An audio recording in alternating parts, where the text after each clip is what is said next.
اعوذ باللہ من الشیطان الرجیم بسم اللہ الرحمن الرحیم اللہم صلی علی سیدنا مولانا محمد وعلی آلِ سیدنا مولانا محمد وبارک وسلم۔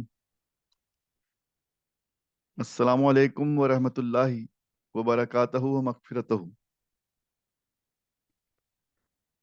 اللہ تعالیٰ کا بڑا شکر، کرم اور احسان کہ اس نے ہم سب کو اپنے دین کے خاطر ایک مرتبہ پھر ایک دوسرے سے جڑنے کی توفیق عطا فرمائی، دین سمجھنے کی، سیکھنے کی توفیق عطا فرمائی۔ اللہ تعالیٰ ہم سب کو اپنے پسندیدہ دین پر چلنے کی توفیق عطا فرمائے، آمین۔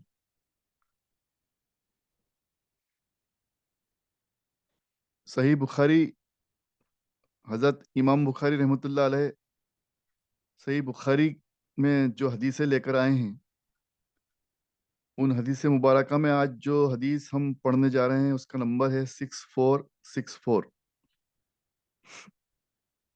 حدیث نمبر 6464 میں اس کی راوی ہیں حضرت عائشہ صدیقہ رضی اللہ عنہ ام المومنین۔ آپ روایت کرتی ہیں کہ نبی کریم صلی اللہ علیہ وسلم نے فرمایا، درمیانی چال اختیار کرو، بلند پروازی نہ کرو اور عمل کرتے رہو۔ تم میں سے کسی کا عمل اسے جنت میں نہیں داخل کر سکے گا۔ میرے نزدیک سب سے پسندیدہ عمل وہ ہے جس پر ہمیشگی کی جائے، ہمیشگی کی جائے خواہ کم ہی کیوں نہ ہو۔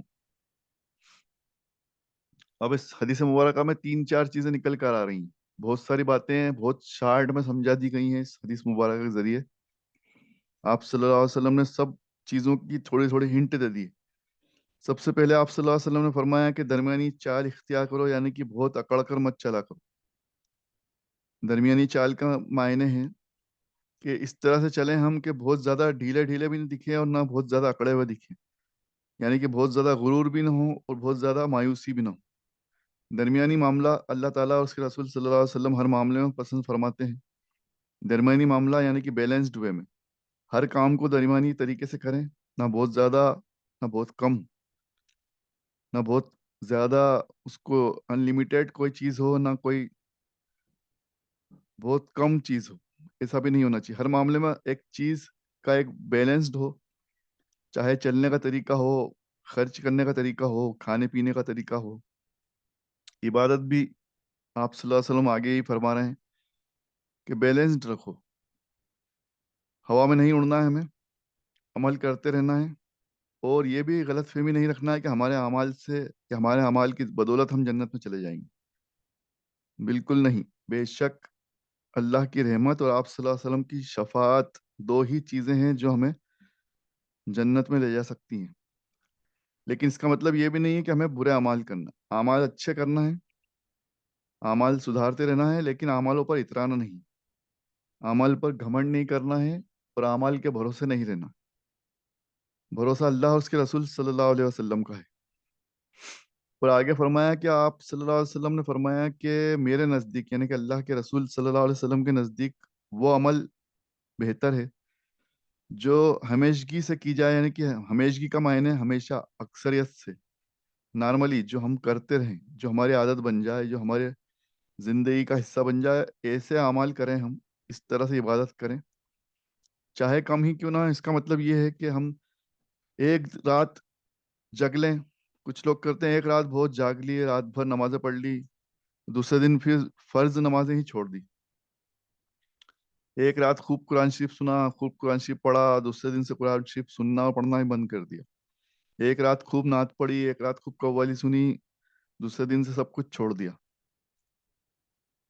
تو یہ اللہ تعالیٰ کو، اس کے رسول صلی اللہ علیہ وسلم کو یہ بات پسند نہیں ہے۔ اللہ تعالیٰ اس کے رسول صلی اللہ علیہ وسلم کا فرمان یہی ہے کہ ہم تمام فرضوں کو اور سنتوں کو صحیح وقت پر صحیح طریقے سے ادا کرتے رہیں۔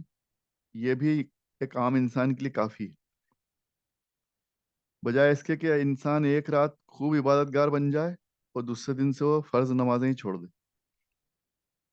تو روزانہ ڈیلی روٹین بنائیں اپنا کہ اپنے فرض اور سنت ہمیں ادا کرنا ہے، وہی انشاءاللہ ہمارے لیے کافی ہے، کیونکہ ہمارا ویسے بھی ہمارے اعمال اس لائق نہیں ہے کہ ہم اس کے بدولت جنت میں چلے جائیں گے.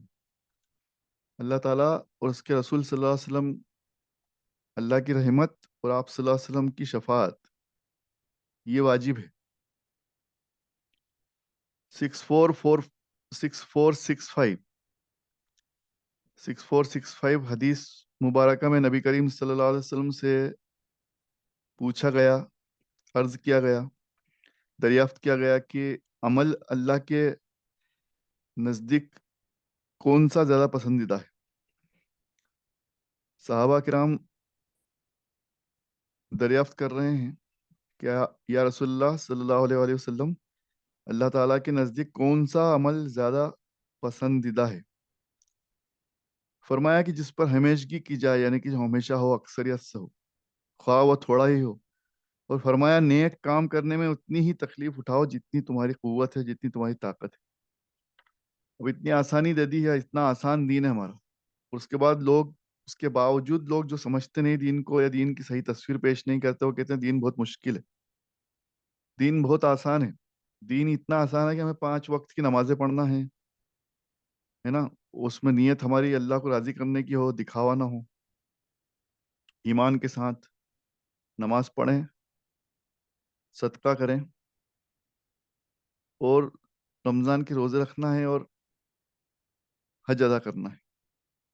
یہ سب اپنے اپنے مقررہ وقت کے حساب سے اور کنڈیشنل ہیں. باقی چیزیں اور ڈیلی روٹین میں تو صرف نماز پڑھنا ہے، چھوٹا موٹا آپ صدقہ کرتے ہیں جتنی اپنی قوت ہے.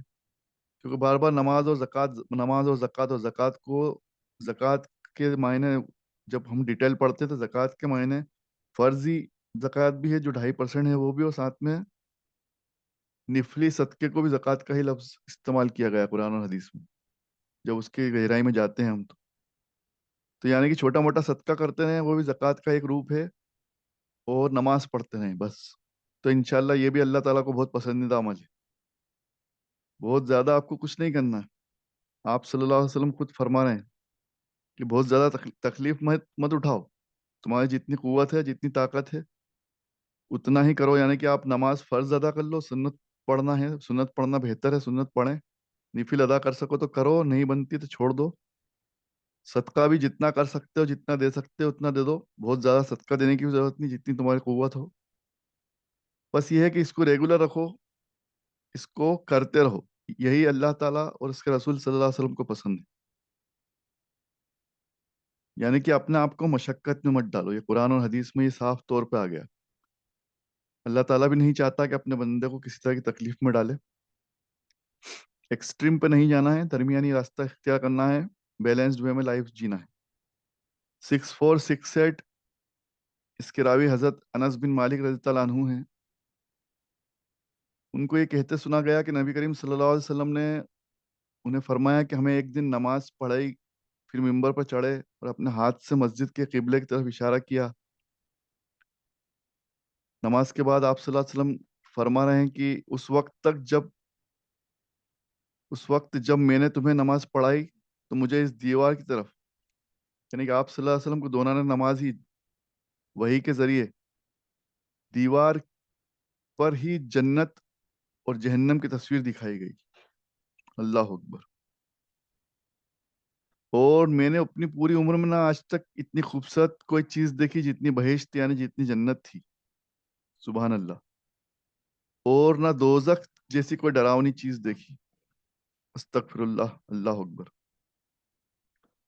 تو یعنی کہ اللہ تعالیٰ نے اپنے محبوب صلی اللہ علیہ وسلم کو دوزخ اور جنت کا ایک نقشہ دکھا دیا. دوران نماز ہی انہیں دوزخ اور جنت کا ایک نقشہ دکھا دیا گیا. اور یہ خوشخبری اور یہ خبردار کرنے والی بات دونوں آ گئی. خوشخبری جنت کی ہے اور خبردار کرنے والی اور ڈرانے والی بات دوزخ کی ہے. تو دین میں، شریعت میں، دین میں خوشخبری بھی ہے اور خبردار کرنے والی بات بھی ہے. یعنی کہ اللہ کے رسول صلی اللہ علیہ وسلم کو قرآن مجید میں اللہ تعالیٰ نے فرمایا کہ ہم نے تمہیں ڈر سنانے والا اور خوشخبری سنانے والا بنا کر بھیجا. یعنی کہ بے شک اللہ سے ہمیں ڈرنا بھی ہے، خوف بھی رکھنا ہے. اللہ کا خوف بہت ضروری ہے، اور اللہ کی رحمت پر بھروسہ بھی کرنا ہے. جیسے قرآن مجید میں آیا کہ اللہ تعالیٰ انسان کی 70 ماؤں سے بڑھ کر اس سے محبت کرتا ہے. اور اللہ تعالیٰ کی رحمت بہت وسیع ہے، بہت بڑھ کر ہے، بہت زیادہ ہے. تو اللہ تعالیٰ سے خوف بھی رکھنا ہے اور اللہ سے رحمت کی امید بھی رکھنا ہے. نا امید نہیں ہونا ہے، ڈرنا ہے. ایسا بھی نہیں ڈرنا ہے کہ آپ اتنا زیادہ ڈر جاؤ کہ ہر اعمال سے دور ہو جاؤ یا اس زندگی کو بوجھ سمجھ لو. اللہ کی رحمت پہ بھروسہ رکھنا ہے، اللہ سے محبت کرنا ہے. اللہ کا خوف بھی ہونا چاہیے، محبت بھی ہونا چاہیے اور اللہ پہ بھروسہ بھی ہونا چاہیے. بے شک اللہ تعالیٰ بہت رحیم ہے. تو اللہ سے خوف کے ساتھ امید رکھنا ہے، رحمت کی امید. اور حضرت سفیان بن عیینہ نے کہا ہے کہ قرآن کی کوئی آیت مجھ پر اتنی سخت نہیں گزری جتنی سورہ مائدہ کی آیت ہے کہ اے پیغمبر، اے نبی اور نبی کے قریب والوں، یعنی کہ اللہ تعالیٰ اپنے نبی کے ذریعے اپنے نبی کے رشتہ داروں اور ان کی امت والوں کو فرما رہا ہے کہ تمہارا مذہب کوئی چیز نہیں جب تک تورات اور انجیل اور ان کتابوں پر جو تم پر اتری ہیں پورا عمل نہ کرو. یعنی کہ کتاب الہی پر، قرآن مجید پر پورا عمل نہ ہو اس تک، جب تک دین و ایمان مکمل نہیں ہوتا. اسی لیے اللہ تعالیٰ کا فرمان ہے قرآن مجید میں کہ پورے اسلام میں داخل ہو جاؤ، دین میں داخل ہو جاؤ. تو یہ خوف والی بات ہے کہ ہمیں اس لیے ڈرتے رہنا ہے کہ ہمیں سارے اعمال ہمارے اچھے ہونا چاہیے، صحیح طریقے سے ہونا چاہیے. یہ خوف پیدا کرنے کے لیے اللہ تعالیٰ نے یہ بات فرمائی. یہاں ڈرایا جا رہا ہے کہ تم جب تک دین والے، ایمان والے نہیں، جب تک کہ تم پوری طرح سے قرآن پہ چلنے والے نہیں بن جاؤ. اور اس کے پہلے کی امتوں کے لیے فرمایا کہ تورات اور انجیل تم پر اتری ہے، اس پر تم نے عمل نہ کیا ہو. اور 6469 میں حضرت ابو ہریرہ رضی اللہ عنہ نے اس کو روایت کی اور فرمایا، اور ہم بیان کیا کہ نبی کریم صلی اللہ علیہ وسلم سے انہوں نے سنا ہے. اور نبی کریم صلی اللہ علیہ وسلم نے فرمایا کہ اللہ تعالیٰ جو ہے اس کی رحمت کو جس دن بنایا، اللہ تعالیٰ نے اپنی رحمت جس دن بنائی، اللہ تعالیٰ نے اپنی رحمت کو جس دن بنایا تو اس کے 100 حصے کیے. اپنی رحمت کے اللہ تعالیٰ نے 100 حصے، 100 ڈویژن کیے اور اپنے پاس اس میں سے 99 رکھ لیے، 99 رکھ لیے. اس کے بعد تمام مخلوق کے لیے صرف ایک حصہ رحمت کا بھیجا. مطلب ابھی جو ہم دیکھتے ہیں اللہ کی رحمت، ہم بار بار اللہ کا شکر ادا کرتے ہیں، تو صرف اللہ کا 1% ہے. 99% تو اللہ تعالیٰ کا حصہ، اللہ کی رحمت اسی کے پاس ہے، اللہ ہی کے پاس ہے. یعنی کہ ابھی اس کی رحمت اس قدر باقی ہے کہ ابھی صرف ایک جھلک بھی نہیں کہہ سکتے اس کو. 1% تو بہت کم ہوتا. 99% رحمت اللہ تعالیٰ کے پاس موجود ہے، باقی ہے. اس نے ابھی 1% ہی نکالی، ہم تک بھیجی. تو کافروں کو اگر یہ تمام رحمت معلوم ہو جائے تو اللہ کے جو پاس ہے تو جنت سے نا امید نہ ہو، ہے نا. اگر 1% میں اللہ تعالیٰ اتنا معاف کر رہا ہے، اتنا آسانی سے سب کو جنت میں بھیج رہا، اگر کافروں کو یہ پتہ چل جائے بات، تو 99% جنت کا حقدار بننے کے اپنے آپ کو سمجھنے لگے. لیکن وہ یہ بات حق ہے، یہ بھی سچ ہے کہ بنا کلمہ گو، بنا ایمان والا جنت میں داخل نہیں ہو سکتا. لیکن اللہ تعالیٰ کی رحمت تو بہت بڑی. اللہ تعالیٰ نے ابھی 1% رحمت ریلیز کی ہے، 99% رحمت بچا کے رکھی. اور اگر یہ بھی فرمایا جا رہا آگے اس حدیث مبارکہ میں کہ اگر مومن کو تمام عذاب معلوم ہو جائیں جو اللہ تعالیٰ کے پاس ہیں تو وہ دوزخ سے کبھی بے خوف نہ ہو. یعنی کہ رحمت سے، اس قدر رحمت ہے اللہ تعالیٰ کی، کافر بھی خوش ہو جائے اور اللہ کا عذاب اس قدر خطرناک ہے کہ اگر مومن کو بھی، ایمان والے کو پتہ چل جائے تو وہ بھی ڈر جائے. دونوں باتیں ساتھ میں آئی ہیں، خوف اور رحمت. اور اللہ کی حرام کی ہوئی چیزوں سے بچنا ہم پر فرض ہے اور ہمیں صبر کرنا چاہیے. اللہ تعالیٰ قرآن مجید میں فرما رہا ہے الزمر میں آیت نمبر 10 میں، قرآن مجید کی الزمر میں آیت نمبر 10 میں فرمایا اللہ تعالیٰ نے کہ بلا شبہ صبر کرنے والوں کو ان کا ثواب بے حساب دیا جائے گا. اور ہم نے سب سے عمدہ زندگی صبر میں ہی پائی ہے. یعنی کہ صبر والے کو اللہ تعالیٰ نے سب سے زیادہ پسند فرمایا. تو بے شک ثواب بھی اور اس کا اجر بھی صبر کرنے والے کو ہی دیا جائے گا، بے حساب اس کو دیا جائے گا۔ اللہ تعالیٰ ہم سب کو صبر کرنے والوں میں شمار فرمائے، آمین۔ 6470 میں ابو سعید رضی اللہ عنہ نے اس کو روایت کیا ہے۔ حضرت ابو سعید رضی اللہ عنہ اس کے راوی ہیں کہ چند انصاری صحابہ نے رسول اللہ صلی اللہ علیہ وسلم سے کچھ دریافت کیا، جس نے بھی آپ صلی اللہ علیہ وسلم سے مانگا آپ صلی اللہ علیہ وسلم نے اسے دے دیا۔ آپ صلی اللہ علیہ وسلم بہت سخی تھے، کبھی مانگنے والے کو خالی نہیں لوٹاتے تھے، یہاں تک کہ جو مال آپ کے پاس تھا وہ سب ختم ہو گیا۔ ہمیشہ یہ آپ صلی اللہ علیہ وسلم کا معمول تھا کہ آپ صلی اللہ علیہ وسلم کے پاس جو بھی مال و دولت آتی اسے وہ مانگنے والوں پر، ضرورت مند پر خرچ کر دیتے۔ تو اسی میں آگے ایک بات آ رہی ہے کہ آپ صلی اللہ علیہ وسلم نے یہ بھی فرمایا کہ تم میں سے مانگنے والا یعنی کہ سوال کرنے والا بندہ اچھا نہیں ہے، اس سے بچنا چاہیے، اور جو اس سے سوال کرنے سے مانگنے سے بچتا رہے گا اس کے لیے خوشخبری سن لیں کہ اللہ بھی اسے غیب سے دے گا۔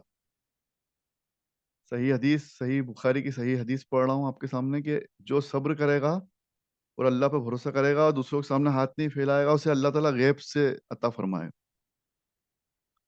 اور جو شخص دل پر زور ڈال کر صبر کرے گا یعنی کہ بہت زیادہ اپنے آپ کو تکلیف میں، پریشانی میں ڈال کر صبر کرے گا، اللہ بھی اسے صبر دے گا۔ اللہ مطلب اسے صبر بھی دے دے گا کہ وہ اس کی طاقت اتنی بڑھا دے گا کہ وہ صبر کر سکے۔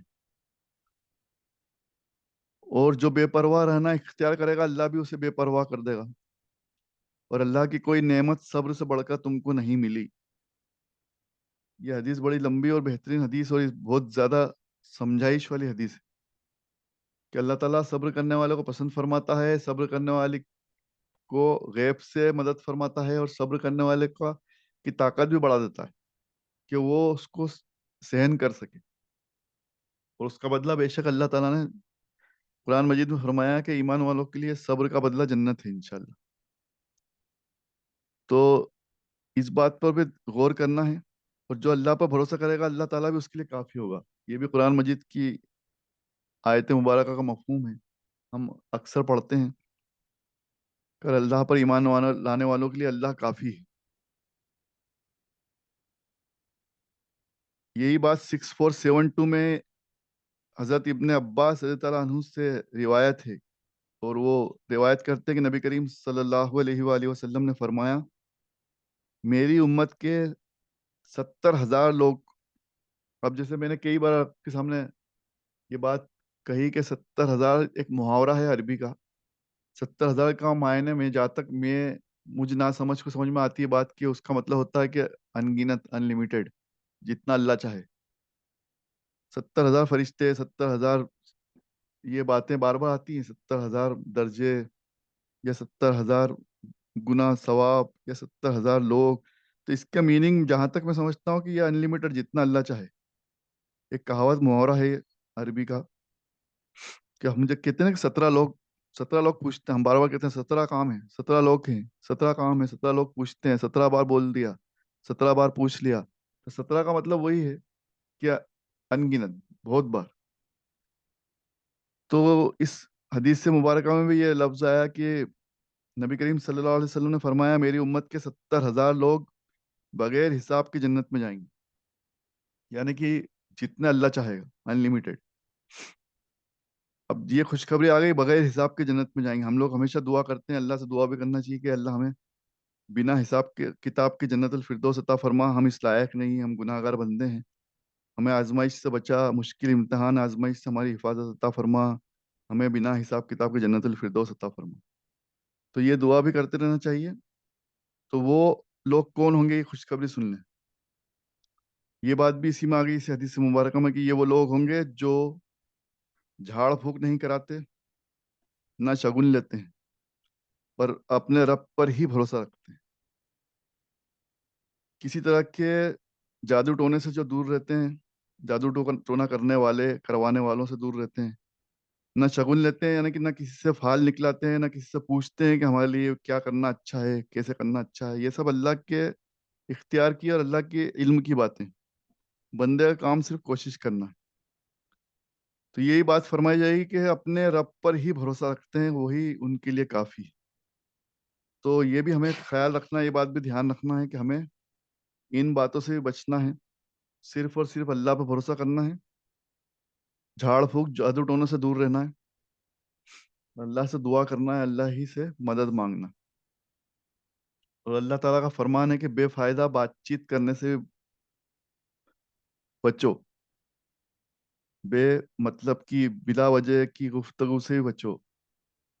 آپ صلی اللہ علیہ وسلم نے فرمایا ہے 6473 میں، یہ حدیث ہے کہ آپ صلی اللہ علیہ وسلم نماز سے فارغ ہونے کے بعد یہ دعا پڑھتے تھے کہ اللہ کے سوا کوئی معبود نہیں، وہ تنہا ہے، اس کا کوئی شریک نہیں.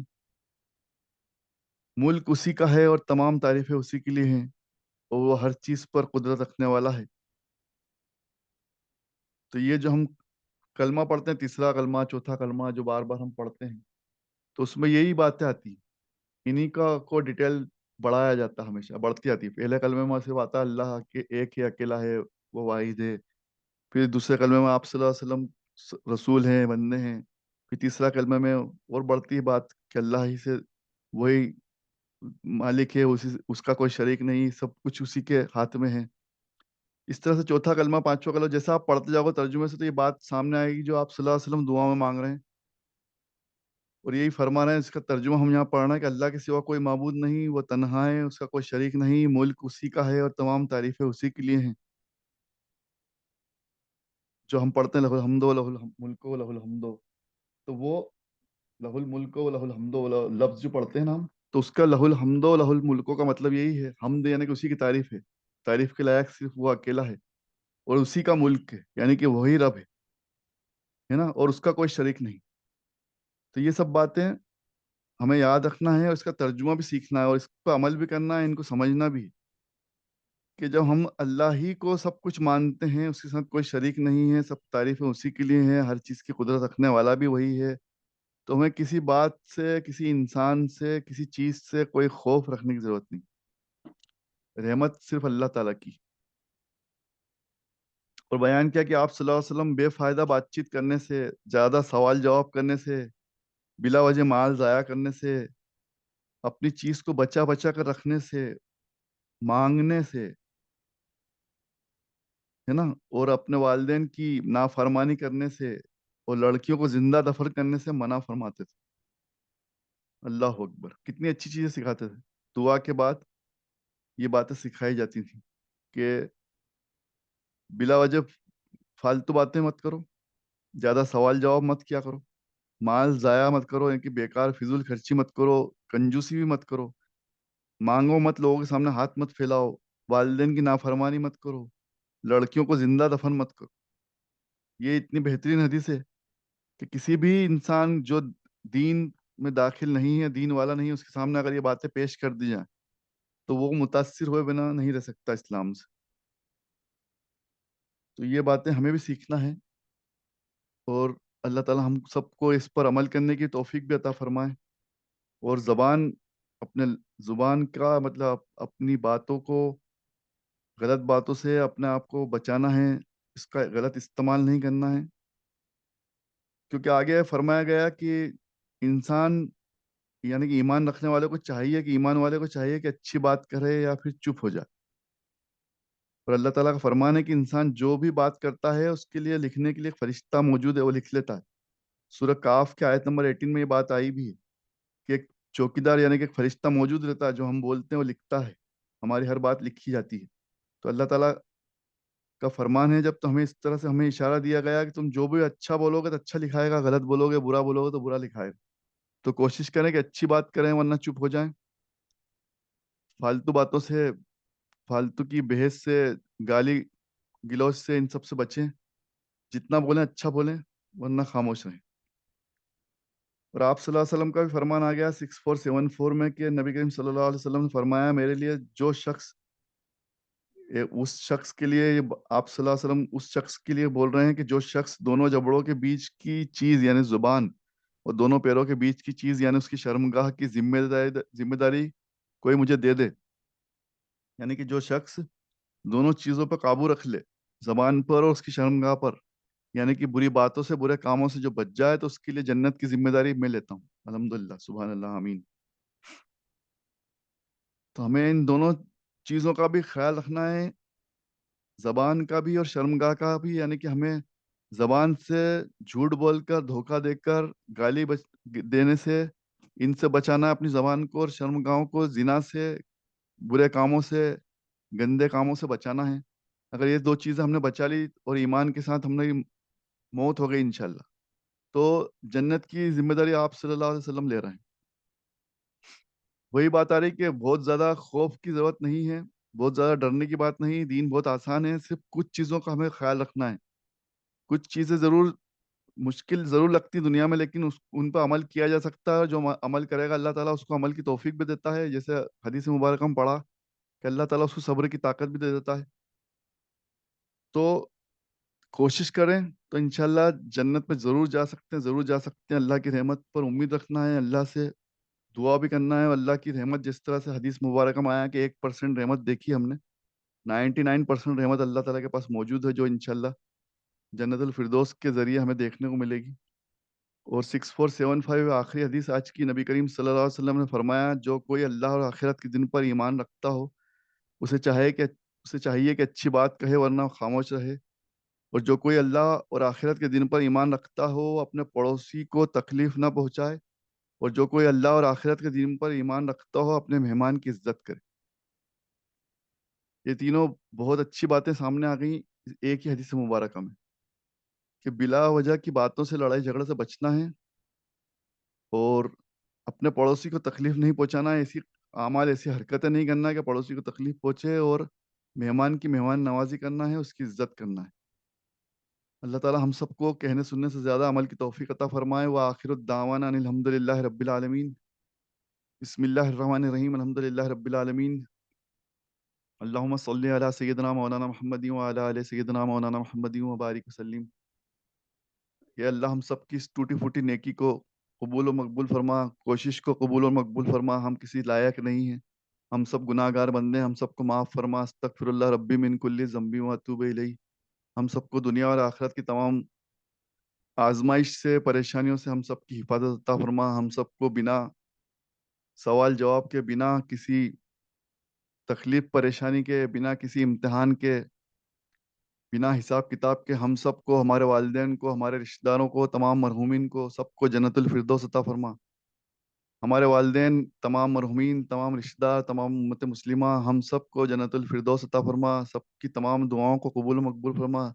جس نے تو دعا کے لیے کہا ہے، سب کی جائز تمناؤں کو قبول و مقبول فرما، سب کی دعاؤں کو قبول فرما، سب کو شفا، تندرستی اور صحت یاب عطا فرما، ہم سب کو، ہمارے والدین کو، تمام امت مسلمہ کی مغفرت عطا فرما، ہم سب کو معاف فرما، ہمیں تمام بیماروں کو، ہم سب کو، ہمارے رشتہ داروں کو، سب کو شفا، تندرستی اور صحت یاب عطا فرما، سب کو آسان اور صحیح علاج عطا فرما، ہم سب کو صحیح فیصلے لینے کی توفیق عطا فرما، آسانی عطا فرما، ہر طرح کی مشکلات سے، نقصانات سے، ہم سب کی پریشانیوں سے، ہم سب کو ہر طرح کی پریشانیوں سے ہم سب کی حفاظت عطا فرما، ہم سب کی حفاظت عطا فرما، ہر طرح کے نقصان سے ہم سب کو بچا لے، ہر طرح کی پریشانی سے، آزمائش سے ہم سب کو بچا لے، ہماری زندگی میں آسانی عطا فرما، آسان زندگی اور آسان آخرت عطا فرما، آسان موت عطا فرما، ایمان والی زندگی اور ایمان والی موت عطا فرما، ایمان والی زندگی اور ایمان والی موت عطا فرما، ہم سب کو معاف فرما، ہم سب کے روزی روزگار میں برکت عطا فرما، حلال روزی عطا فرما، جائز کام کرنے کی توفیق